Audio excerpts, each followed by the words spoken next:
हाँ बच्चों, तो मैं हूं आनंद सर और आप लोगों को पढ़ा रहा हूं श्वसन तंत्र, जिसमें श्वसन तंत्र का मैं पार्ट 1 आप लोगों को पढ़ा चुका हूं और पार्ट 2 में पढ़ाने जा रहा हूं और आज ये वीडियो खत्म हो जाएगा। जिसमें फर्स्ट पार्ट में मैं आपको पढ़ाया था कि श्वसन क्या है, श्वसन किसे कहते हैं और श्वसन की आवश्यकता क्यों होती है। साथ ही यह बताया था कि श्वसन के चरण कितने हैं। तो मैं यही बताया था आपको कि बाहरी श्वसन, इसके बाद गैसों का परिवहन और आंतरिक श्वसन, जिसमें बाहरी श्वसन के बारे में बताया था आपको कि वो भी 2 प्रकार का होता है, श्वासोच्छ्वास और एक हो गया गैसों का विनिमय। तो श्वासोच्छ्वास ये हुआ कि सांस लेते हैं और सांस छोड़ते हैं। तो वायुमंडल से जब हम ऑक्सीजन ग्रहण करते हैं तो फेफड़ा तक जाती है और फेफड़ा से जो फिर फेफड़ा जो ब्लड से जो लेता है कार्बन डाइऑक्साइड को वापस लेता है वहां से और वायुमंडल में छोड़ता है। इसी को हम बोलेंगे श्वासोच्छ्वास यानी ब्रीथिंग, सांस लेना और सांस छोड़ना। अब एक वहां था गैसों का विनिमय। तो हम बताए थे कि फेफड़ा के अंदर जो एल्वियोली है वहां पे हीमोग्लोबिन के द्वारा या रक्त के द्वारा जो है रक्त से गैसों का आदान प्रदान होता है। ऑक्सीजन को जो हम वायुमंडल से लेकर के फेफड़ा में लेके गए रहते हैं उसको क्या करता है, हीमोग्लोबिन संयोग कर लेता है और एक यौगिक बना लेता है और लेकर के अंदर चलाता है और वहां से फिर क्या करता है, कार्बन डाइऑक्साइड लेकर के जो है फिर आता है फेफड़ा में और एल्वियोली में गैसों का पूरा आदान प्रदान होता है और CO2 को लेकर के फिर हम बाहर जो है वायुमंडल में छोड़ देते हैं। ये 2 चीज पढ़ाया था। आज मैं साथ ही और एक और पढ़ाया था कि सांसों का जो तंत्र है, जैसे नाक हो गया, नासिका गुहा हो गया, इसके बाद लैरिंग्स हो गया, फिर इसके बाद फेरिंग्स हो गया, फिर ट्रैकिया हो गया, ब्रोंकाई हो गया, ब्रोंक्यूल्स हो गया, एल्वियोली हो गया। फेफड़ा के सारे चीजों के बारे में, लंग्स के बारे में हमने बताया था। आज हम पार्ट 2 में बताएंगे कि गैसों का परिवहन कैसे होता है, जो हमारे लिए बहुत जरूरी है। परीक्षा के दृष्टिकोण से अति महत्वपूर्ण ये टॉपिक है। साथ ही साथ हम ये बताएंगे कि आंतरिक श्वसन क्या होता है, आंतरिक श्वसन में क्या क्या प्रक्रियाएं होती है, क्या क्या घटनाएं होती है, इस आंतरिक श्वसन से होता क्या है। तो इसी बारे में आज आप हमको जानकारी देंगे। उम्मीद करते हैं कि आपको एक भी क्वेश्चन नहीं छूटेगा इस टॉपिक से। और साथ ही साथ मैं ये कह रहा हूं कि जितना ये कंपटीशन वालों के लिए जितना ये उपयोगी है उतना ही उपयोगी ये 10वीं और 9वीं वालों के लिए है। साथ ही जो 10+2 और 10+1 में जो सब्जेक्ट है बायोलॉजी वाले, मेरा बायोलॉजी ठीक उसी ढंग का होता है कि सबके लिए समान रूप से उपयोगी है। अतः सब आदमी मेरे क्लास को देखिए और पढ़िए। और जहां तक अगर कहीं प्रॉब्लम आ रही है तो आप हमें कुछ लिख भी सकते हैं और या सुधार की जो आवश्यकता है वो भी आप हमको बोल सकते हैं। तो चलिए, तो अब ये है कि श्वसन के भाग के मैं वायु श्वसन पढ़ा ही दिया था। अब गैसों का परिवहन, तो गैसों के परिवहन में देखिए आगे आते हैं। ये हो गया गैसों का परिवहन।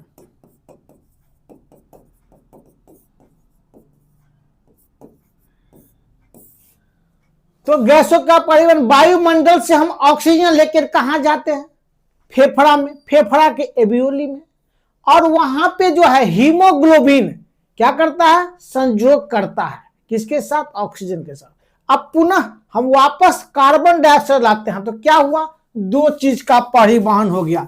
एक तो ऑक्सीजन का बिल्कुल, दूसरा CO2 का अर्थात कार्बन डाइऑक्साइड।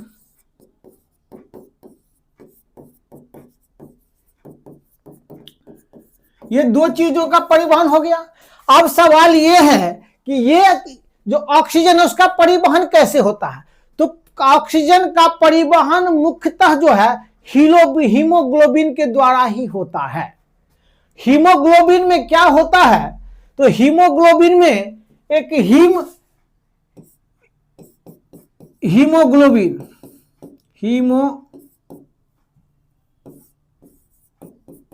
ये लाल रक्त कौन, ये आरबीसी जो है, हम देखते हैं कि आरबीसी लाल दिखता, रंग लाल। ये लाल रंग जो है हीमोग्लोबिन के कारण ही लाल दिखता है। और हीमोग्लोबिन में होता क्या है पहले ये देखिए, तो एक होता है हीम नामक वर्णन होता है, इसम हीम नामक वर्णक होता है, वर्णक, क्या ये वर्णक यानी पिगमेंट, वर्णक। दूसरी बात एक होता है ग्लोबिन, ये होता है ग्लोबिन। ग्लोबिन क्या होता है, यह एक प्रोटीन है। ये क्या होता है, ये प्रोटीन है, ठीक है। साथ ही इसका ये कोई रंग नहीं है, ग्लोबिन क्या है, रंगहीन है। ये रंग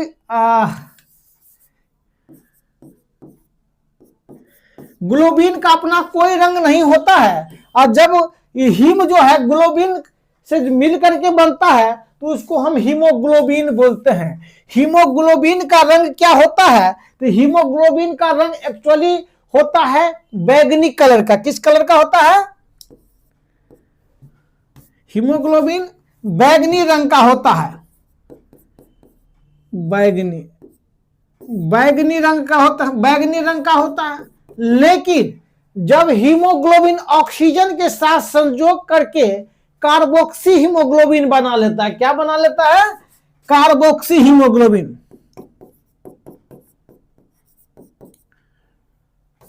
सॉरी ऑक्सी हीमोग्लोबिन।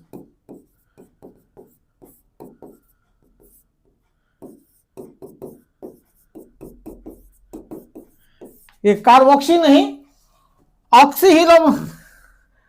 हीमोग्लोबिन बना लेता है। यही ऑक्सी हीमोग्लोबिन जो है लाल चटक रंग का दिखता है। कैसा दिखता है, तो लाल, ये लगता है लाल चटक, लाल चटक रंग का दिखता है। जब ऑक्सीजन के साथ उसका संयोग हो जाता है तो लाल चटक दिखता है, और वैसे जो है बैगनी रंग का दिखता है। अब देखिए यह है क्या, हीम, उसको हर्षी का नहीं कर चल सकता है। तो हीम जो होता है, हीम क्या होता है, आयरन फायरीन होता है। क्या होता है, आयरन पारफायरिन, आयरन पारफायरिन। क्या होता है, आयरन पारफायरिन। कौन होता है, हीम जो होता है आयरन पारफायरिन होता है। इसके अंदर क्या होता है, लोहे का, इसके जो केंद्रक होता है इसमें Fe यानी कि लोहा, क्या होता है, लोहे का एक परमाणु होता है। ध्यान दीजिएगा, किसमें, हीमोग्लोबिन में लोहा होता है। यही जो है संयोग करके जो है किससे, ऑक्सीजन के साथ संयोग करता है और ऑक्सी हीमोग्लोबिन बना लेता है। और ये आगे आइए, तो Hb क्या होता है, Hb को प्लस O2 से कर देते हैं, संयोग करके क्या बनाता है, HbO2, यानी ये हो गया हीमोग्लोबिन,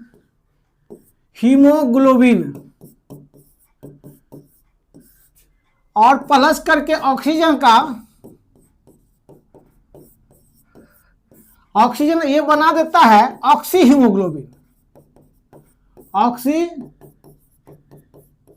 हीमोग्लोबिन। ध्यान दीजिएगा, ये क्वेश्चन में पूछा जाता है कि ये ऑक्सीजन का परिवहन किस रूप में होता है। तो ऑक्सीजन का परिवहन जो है ऑक्सी हीमोग्लोबिन के रूप में होता है, और ये हीमोग्लोबिन उसको लेके जाता है। कौन, हीमोग्लोबिन ऑक्सीजन को संयोग करके लेके जाता है। अब एक मैं आपको बताया था कि दोनों का संयोग कैसे होता है।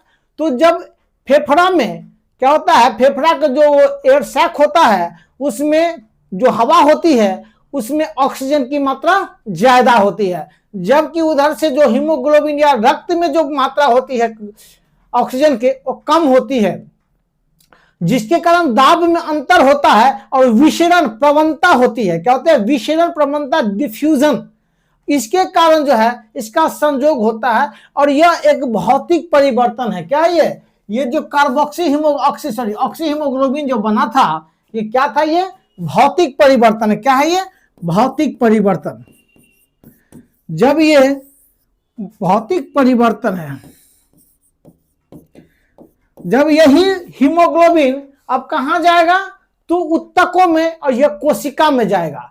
जब वहां जाएगा तो वहां क्या होगा, तो कार्बन, वहां ऑक्सीजन जो है इसमें क्या होगा, कार्बन डाइऑक्साइड किसमें ज्यादा होगा, तो ये हीमोग्लोबिन में या रक्त में, और वो जो कोशिका होगा, कोशिका के अंदर जो है उसमें ऑक्सीजन की मात्रा कम होगी, ऑक्सीजन कम होगी, और रक्त में जो है ज्यादा। तो क्या होगा, विषन के माध्यम से ऑक्सीजन पुनः चला जाएगा किसमें, कोशिका में, और वहां क्या होगा, वहां भी दाब में अंतर पाया जाएगा, और दाब में अंतर के कारण ऑक्सी हीमोग्लोबिन जो है वो टूट जाएगा, हीमोग्लोबिन ऑक्सीजन में टूट जाएगा। अब वहां जो है CO2 होगा, ये भी कई प्रकार बता रहे हैं पहले इसके बारे में। तो अब जरा देखिए, ये इसका परिवहन कितना हो गया, मतलब ये ऑक्सीजन का परिवहन हीमोग्लोबिन के द्वारा हो गया, और उससे जो भी प्रश्न आता है ये सारा इसमें कवर हो गया। अब जरा देखिए, अब हम बता रहे हैं कि CO2 का परिवहन, CO2 का परिवहन। अब देखिए CO2 का परिवहन, तो जब ऑक्सीजन का परिवहन एक ही तरीका से हुआ था, वो हीमोग्लोबिन के साथ संयोग करके अणु बनाया और उसको लेके गया। लेकिन जब हम CO2 की बात करते हैं तो 3 प्रकार से वो क्या होता है, 3 प्रकार से हीमोग्लोबिन जो ये CO2 परिवहन होता है। पहला होता है, एक में है प्लाज्मा के द्वारा, प्लाज्मा के द्वारा। दूसरा होता है, एक प्लाज्मा के द्वारा हो गया, दूसरा होता है बाइकार्बोनेट के रूप में, बाइकार्बोनेट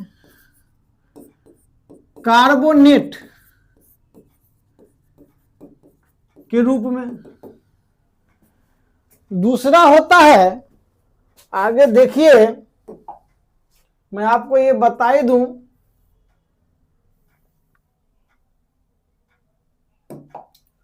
देखिए पहला होता है प्लाज्मा में घुल करके, प्लाज्मा के साथ मिल करके।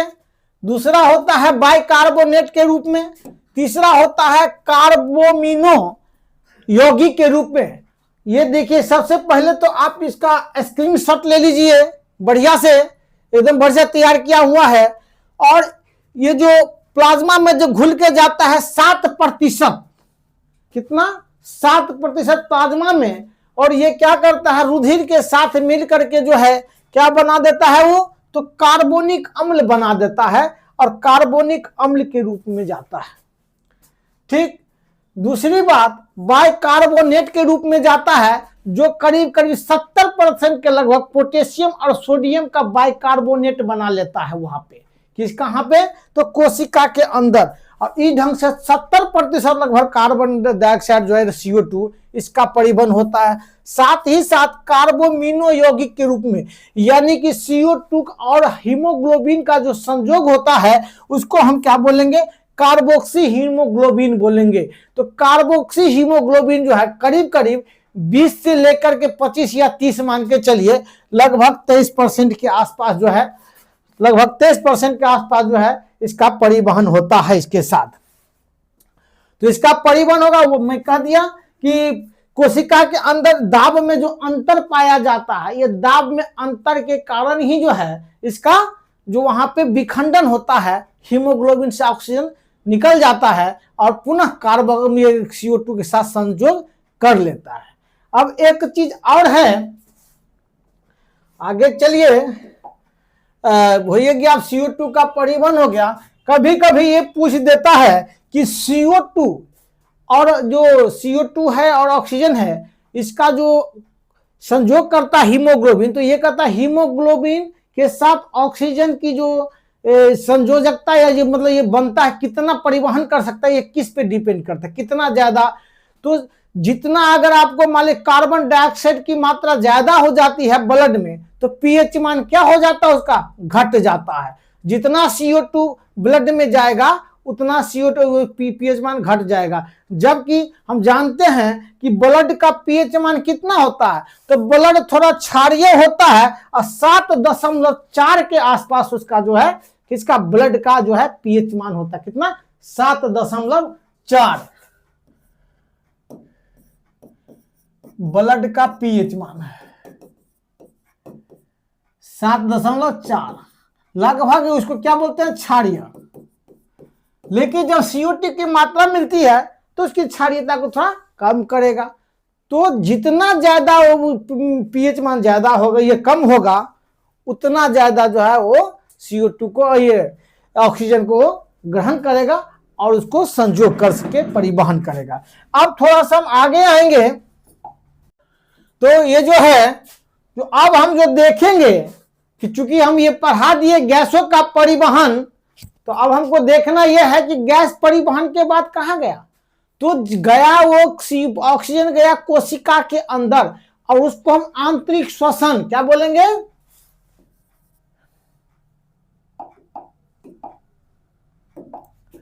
आंतरिक श्वसन, आंतरिक श्वसन, आंतरिक श्वसन को हम कोशिकीय श्वसन भी बोलेंगे। क्या बोलेंगे, आंतरिक श्वसन को हम कोशिकीय श्वसन भी बोलेंगे, बिल्कुल।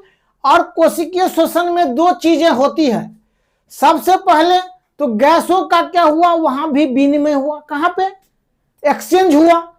जो हम ऑक्सीजन लाए थे वो ऑक्सीजन क्या होगा, तो विषरण के कारण जो है, विषरण प्रवणता के कारण क्या होगा, ऑक्सीजन वहां टूट जाएगा और वहां जो कार्बन डाइऑक्साइड हो रक्त के साथ मिल जाएगा या संयोग कर लेगा। वहां भी जो है आंशिक दबाव के कारण, आंशिक दाब कम होना और आंशिक दाब ज्यादा होना, इस कारण से जो है ऑक्सीजन टूटेगा हीमोग्लोबिन से, चूंकि वहां ऑक्सीजन का दाब कम है, किसमें, तो कोशिका के अंदर, जबकि वहां CO2 का दाब अधिक है। इसी कारण से गैसों का विनिमय होगा। अब क्या होगा, दूसरी बात यह है कि खाद्य पदार्थ जो हम भोजन ग्रहण करते हैं ग्लूकोज के रूप में, वो कहां जाता है, तो कोशिका के अंदर जाता है, और कोशिका के अंदर ऑक्सीजन की उपस्थिति में संयोग होता है, पूर्ण ऑक्सीकरण होता है। अब सवाल यह है कि हम आगे आते हैं तो ये देखते हैं कि आंतरिक श्वसन में भी एक हो गया गैसों का विनिमय,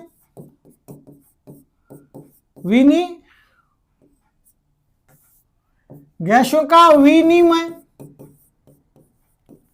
यानी एक्सचेंज, और दूसरा हो गया खाद्य पदार्थों का,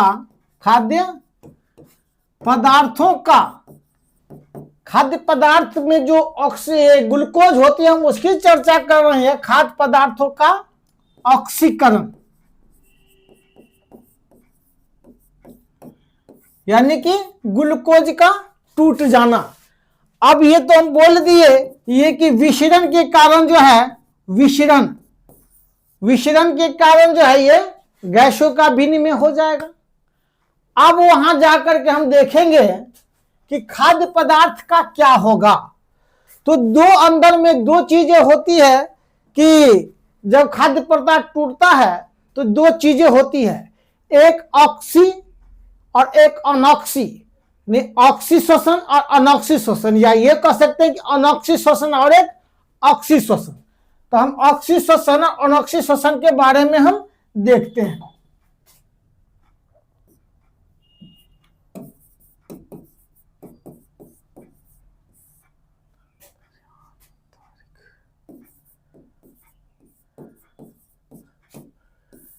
एक हो गया अनाक्सी श्वसन, दूसरा हो गया ऑक्सी श्वसन। अनाक्सी श्वसन हो गया एनएरोबिक रेस्पिरेशन हो गया, और ऑक्सी श्वसन क्या, रेस्पिरेट जो है ना, रेस्पिरेटरी सिस्टम होता है, रिस्पिरेशन एनारोबिक रिस्पिरेशन और एरोबिक रिस्पिरेशन, ठीक है।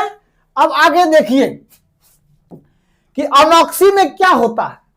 तो अनॉक्सी श्वसन जो होता है उसमें ऑक्सीजन तो आता है, ये ग्लूकोज आता है।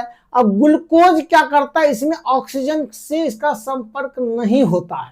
क्या होता है, तो इसमें ऑक्सीजन की आवश्यकता नहीं है। फर्स्ट काम है, इसमें ऑक्सीजन की आवश्यकता नहीं है। ठीक, दूसरा हो गया, इसमें ये जो घटनाएं होती है ये कोशिका द्रव में होती है। ठीक है, किसमें होती है, ये घटनाएं प्रक्रिया जो है कोशिका द्रव में संपन्न। ठीक है, तीसरी बात यह है कि इसका अंतिम उत्पाद क्या होता है, तो इसका अंतिम उत्पाद पायरुविक अम्ल होता है। क्या होता है इसका, ऑक्सीजन टूटता है, क्या नहीं सॉरी ग्लूकोज टूटता है और इसका क्या बन जाता है, पायरुविक अम्ल बन जाता है। कितना पायरुविक बन जाता है, तो एक ग्लूकोज टूटता है तो 2 पायरुविक अम्ल बनता है। पायरुविक अम्ल के 2 अणु, पायरुविक अम्ल के 2 अणु बनेगा। ठीक, अब आगे आते हैं। अब एक बात इसमें और है कि जब ये घटनाएं होती है तो 4 एटीपी का निर्माण होता है। एटीपी क्या होता है,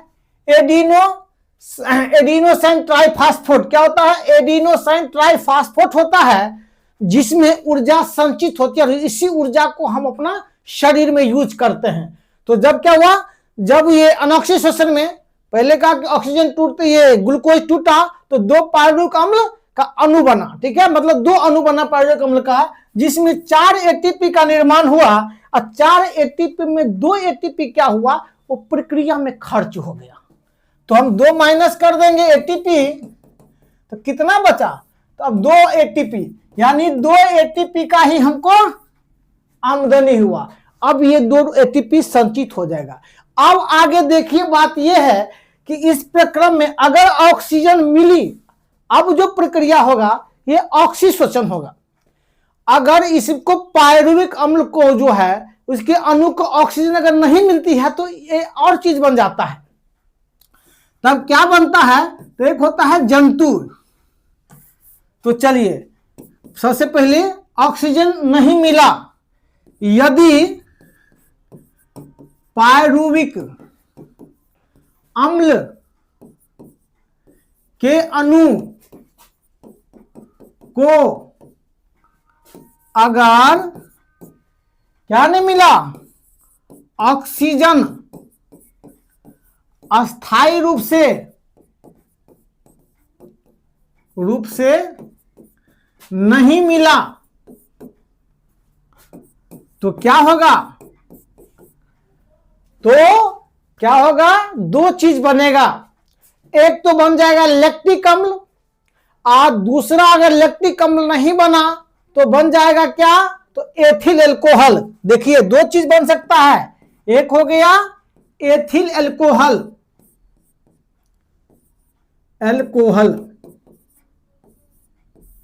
दूसरा है बन गया क्या, लैक्टिक अम्ल। लैक्टिक अम्ल, गौर से देखिए, लैक्टिक अम्ल बहुत, हाँ अब ये क्या है, तो एथिल एल्कोहल कहां बनता है, तो एथिल एल्कोहल बनता है मांसल फल में। जब कोई अंकुरन पैदा होती है, कोई पौधा अंकुरन स्थिति में, तो उसके लास्ट वाले सिरे पे होता है, ये पैदा होता है, ये बन जाता है। उसको भी ऑक्सीजन के नहीं मिल पाता है, क्योंकि कहाँ रहता है वो, तो जमीन के अंदर रहता है, तो ऑक्सीजन पर्याप्त मात्रा में नहीं मिल पाता है। छोटे छोटे जो जीवाणु होते हैं वहां ये समस्या आती है। अब देखिए, अब लेकिन ये लैक्टिक अम्ल कहां होता है, तो ये जंतु में होता है। अब एक बात और, जब हम बहुत दौड़ते हैं कहीं पे, एक बार व्यायाम सुबह में कर लेते हैं, या कई दिन से व्यायाम नहीं किए रहते, हम व्यायाम कर लेते हैं तो शाम में हमके ऊपर हाथ पाँव दर्द करने लगता है, चलते हाथ लगते कर यार कैसे चल रहा है, दर्द करे या। तो ये क्या हो रहा है? ये हो रहा है कि हमने ज्यादा मेहनत किया, ठीक है, तो मेहनत किया तो उसको क्या हुआ, ग्लूकोज वहां टूटा, ग्लूकोज चाहा कि हम टूटे, लेकिन चूंकि मांसपेशी के अंदर है, वो ज्यादा गहराई में, ऊपर में तो मिल जाता है ऑक्सीजन, लेकिन अंदर में जब गहराई में जब ऐसा होता है, उस स्थिति में क्या होता है, अनऑक्सीजन तो हो जाता है, वो पायरुविक अम्ल में टूट तो जाता है, लेकिन अब उसको ऑक्सीजन मिलना चाहिए, वो नहीं मिल पाता है पर्याप्त रूप से। तो जब नहीं मिल जाता है तो क्या करता है, पायरुविक अम्ल टूट करके क्या बन जाता है, लैक्टिक अम्ल में बदल जाता है, और वही लैक्टिक अम्ल के कारण जो है हमारा जो मांसपेशी में दर्द होने लगता है। राइट, चलिए ठीक है, यानी कि पायरुविक अम्ल और लैक्टिक अम्ल के कारण दर्द होने लगता है हमारे शरीर में। अब आगे चलिए, अब हम आगे देखते हैं कि ऑक्सीश्वसन में क्या होता है। अब हो गया ऑक्सीश्वसन, ऑक्सीश्वसन यानी कि एरोबिक रेस्पिरेशन, ठीक है। अब इसमें क्या होता है, देखिए सबसे पहली बात यह है कि इसमें ऑक्सीजन की आवश्यकताएं होती है। क्या होती है इसमें, ऑक्सीजन की आवश्यकता होती है, बिल्कुल है, बिल्कुल होती है, ठीक है। ये कहां, वो जो है कोशिका द्रव में घटित हुआ था, ये कहां घटित हो रहा है, तो ये माइटोकॉन्ड्रिया के अंदर घटित हो रहा है। ये प्रक्रम कहां हो रहा है, तो माइटोकॉन्ड्रिया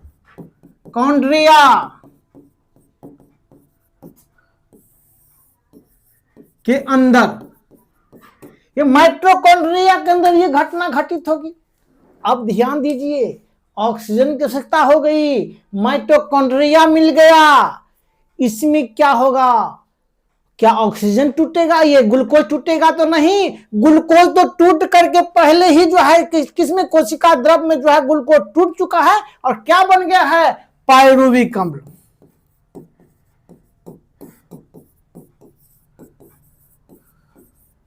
एक और हम देख रहे हैं, अभी जो पढ़ाए थे, इसमें अंतिम उत्पाद क्या लिखेंगे, इसका अंतिम उत्पाद पायरुविक अम्ल। क्या अंतिम उत्पाद, पायरुविक अम्ल। किसका, तो अनाक्सी का, किसका, ये अनाक्सी श्वसन, ठीक है।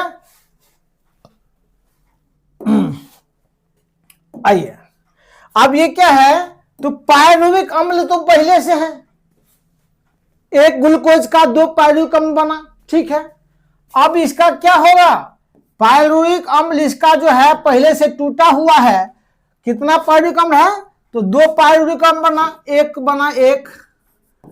पायरुविक अम्ल का एक अणु, और दूसरा फिर क्या है, सॉरी इसको पहले रुक गई, 2 पायरुविक अम्ल का अणु है, 2 अणु बन गया। तो एक में देखिए, या ऐसे कहिए, 2 अणु था, NADH एक होता है, एक 2 ATP पहले से है, और दूसरा होता है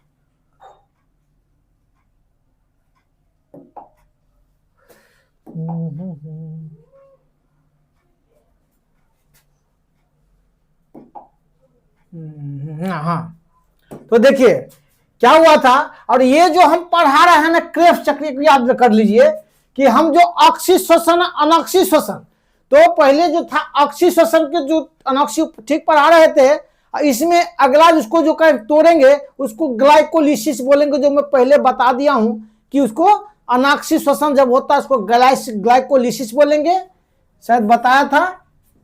और दूसरा बात यह है कि क्रेब्स चक्र, और जो अनाक्षी श्वसन में 2 चरण हो जाता है, फिर से देख लीजिए।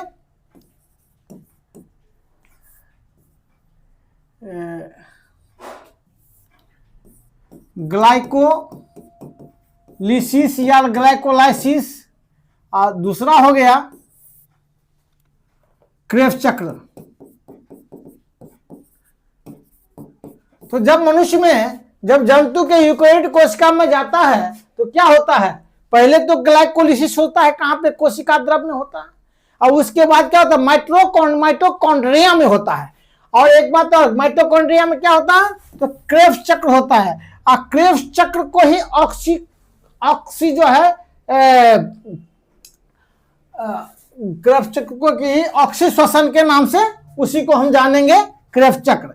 ये अब देखिए मैं पूरा का पूरा बना ही लिया था। जैसे देखिए कि पायरोम पूर्ण हो गया 36, इसमें क्या है, क्रेब्स चक्र हो गया, यूकेरियोटिक कोशिका ऑक्सीजन की जरूरत है, माइटोकॉन्ड्रिया में संपन्न होता है, पायरुविक अम्ल का पूर्ण विघटन होता है, और उसमें 36 एटीपी बनता है। कैसे 36 एटीपी बनेगा, तो उसका ध्यान दीजिए। एक एटीपी देखिए, एक एटीपी क्या है, पहले से बना रहता है, और ग्लूकोज में 2 पायरुविक अम्ल बनेगा, और 2 पायरुविक अम्ल जब टूटेगा तो क्या होता है, पहले तो बनेगा एक एटीपी, दूसरा NADH 5 बनेगा, और एक ठू बन जाएगा आपका FADH2, और एक NADH2 5 है, उसको वो अगर टूटता है तो 3 एटीपी बनता है। गौर से देखिए, अगर एक पायरुविक अम्ल जो है टूटता है तो एक एटीपी बन जाता है, दूसरी बात NADH 5 को बन जाएगा, साथ ही साथ FADH2 जो है वो एगो बनेगा, चूंकि 2 ठू है। अब इसमें देखिए जब एक का टूट गया तो ये हो गया, और अगर ये टूटेगा ना, NADH अगर टूटता है तो एक टूटेगा तो 3 एटीपी बनता है, यानी 5 अगर NADH 5 है तो 3 बनेगा अगर एटीपी उसका, तो 15 एटीपी हो गया। साथ ही FADH2 एक बना है, एक से 2 एटीपी बनता है, तो कितना हो गया, तो 2 हो गया इसका। FADH2 2 एटीपी निकाल बनाएगा, साथ ही साथ NADH 15 हो गया एटीपी लास्ट में, और एक पहले से था, तो टोटल हो गया कितना, 18 एटीपी। किससे बना है 18 एटीपी, तो एक पायरुविक अम्ल से बना है, पायरुविक अम्ल, और 2 गो पायरुविक अम्ल है तो कितना हो गया, 36। और हम बता दें कि जो पहले वाला जो अनाक्षी श्वसन हुआ था, ग्लाइकोलिसिस जो हुआ था, उसमें भी क्या बना था, 2 ठू एटीपी बना था, तो दोनों एटीपी जोड़ करके क्या हो गया, 36 ठू 38 हो गया। अब मुख्य क्वेश्चन पे आते हैं, क्या हो गया, दोनों एटीपी मिलकर के क्या हो गया, 38 टोटल। ऐसे भी बोल सकते हैं, आंतरिक श्वसन में 38 एटीपी बनता है, एटीपी का निर्माण होता है ना, निर्माण। अब इसको आप लिख लीजिए, कंप्लीट लिख लीजिए, स्क्रीनशॉट ले लीजिए, मैं पूरा का पूरा बनाया हूं, साथ ही साथ मैं सबका आपका दे रहा हूं। देखिए आंतरिक श्वसन का शुरू से मैं बताता हूं, इसको आप लेना जरूरी है। देखिए सबसे पहले इसका ले लीजिए, इसके बाद इसका भी लेना है तो ले लीजिए, जो पढ़ाए हैं। आप इसका भी लेना है तो ले लीजिए, जो लेने वाला ये ले लीजिए, स्क्रीनशॉट ले लीजिए। इसके बाद ये स्क्रीनशॉट ले लीजिए, फिर गैसों का, साथ ही साथ इसका लेना है, इसका ले लीजिए, सबका मैं मौका दे रहा हूं। फिर इसका ले लीजिए, इसका ले लीजिए, इसका ले लीजिए, इसका ले लीजिए। जो भी आंतरिक श्वसन में जो मैं अनाक्षिक श्वसन के बारे में बताया था, एक ये पूरा पहले से मैं लिख के रखा था, थोड़ा सा इसमें आसानी होगा आपको समझने में और लिखने में भी आसानी हो जाएगी आपको। ये भी ले लीजिए, ये देख लीजिए, ये ले लीजिए। ठीक, अब मैं कुछ क्वेश्चन बताऊंगा जो क्वेश्चन पूछा जाता है इसमें। जैसे अनाक्षिक श्वसन में कितने एटीपी का निर्माण होता है? तो 4 होता है, लेकिन 2 ह्रास हो जाता है, समाप्त हो जाता है, जब उसका यूज हो जाता है तो 2 एटीपी बचता है, तो हम 2 ही देंगे। ठीक है, अब यह है कि क्रेब्स चक्र में कितने एटीपी का निर्माण होता है? तो 36 का होता है। क्रेब्स चक्र में कितना होता है? 36 एटीपी होता है। अब जाकर के बात करेंगे कि पूरी श्वसन प्रक्रिया में कितनी एटीपी बनता है? तो 38 बनता है। एटीपी का पूरा नाम क्या है? एडिनोसाइन ट्राइफॉस्फेट है, ट्राइफॉस्फेट है।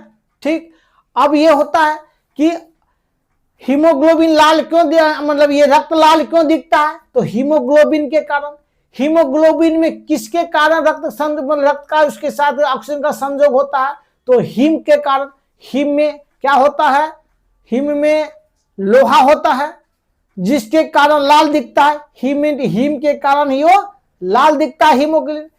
हीमोग्लोबिन का अपना जो निजी रंग है ये क्या है? तो बैगनी कलर का है। एकदम यही से पूछेगा आपको। रक्त का जो है पीएच मान क्या होगा ये पूछेगा। कभी कभी ये पूछ देगा कि CO2 क्या होता है, वो भी अम्लता बढ़ाता है। ठीक है, अब आगे जो पहले का चैप्टर में बहुत सारा पढ़ाया हूं और हम आने वाले समय में जो MCQ लेकर के आऊंगा, तो इसको आप बढ़िया से तैयार कर लीजिएगा। आने वाला भविष्य आपका अच्छा हो, यही मैं कामना करता हूं। चलिए, धन्यवाद।